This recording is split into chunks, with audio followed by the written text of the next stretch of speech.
Takže som na jednom z bezmenných potokov, ktoré máme na Slovensku. Toto je bezmenný prítok rieky Slatina. A keďže som sa dnes bol pozrieť na Slatine, tak som skočil aj do tohto potvočika, ktorý je ale dosť vodnatý na to, aby v ňom žili, ktorý vlastne neviem o tom, že by ešte niekedy vyschol, na rozdiel od iných potokov tu na okolí.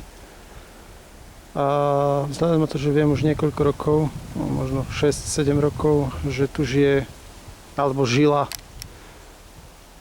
dosť veľká populácia raka riečného, alebo teda obrovská populácia, číniaca podľa mňa okolo 8-10 tisíc jedincov, tak som sa občas zastavil pozrieť, že či ešte sú tu alebo nie. No ale pred 2 rokmi sa stalo to, že som si všimol úplnou náhodou, že tu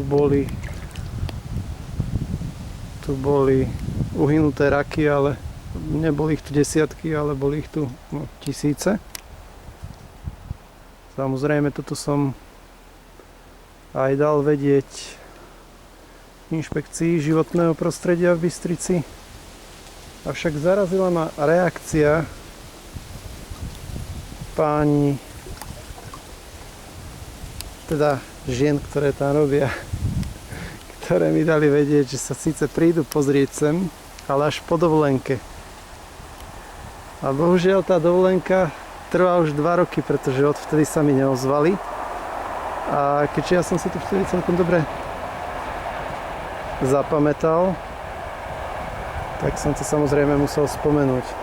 Teraz, v tejto chvíli, po 2 rokoch od toho úhynu rakov a myslím si, že aj dosť veľa rýb,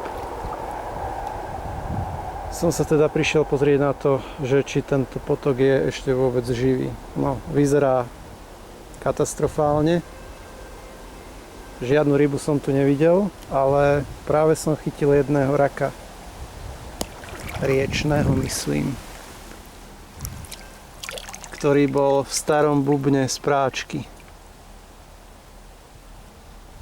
Nerezovom pravdepodobne. Neviem, ako sa sem dostal.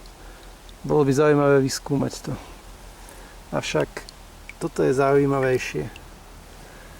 Tu máme jedného pekného ráčika riečného. Krásny. Vyzerá byť zdravý, našťastie. Nič mu nie je. Pekne. Skúsim pohľadať ešte nejakého kamaráta. Teda pohľadám ešte ďalšie jedince. Tohto zatiaľ pustím.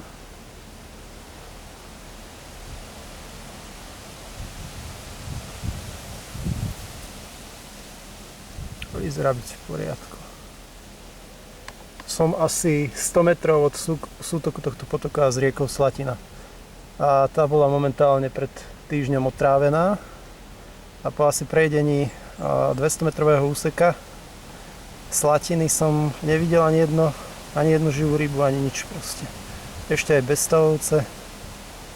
Všetko bolo uhynuté. Tak, tento rak trocha potešil.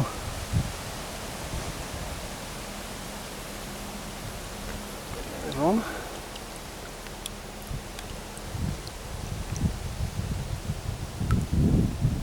Tak, toto je dobrý záber.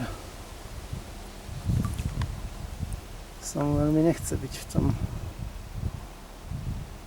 No dobre, pozdrav. Budeš v telke.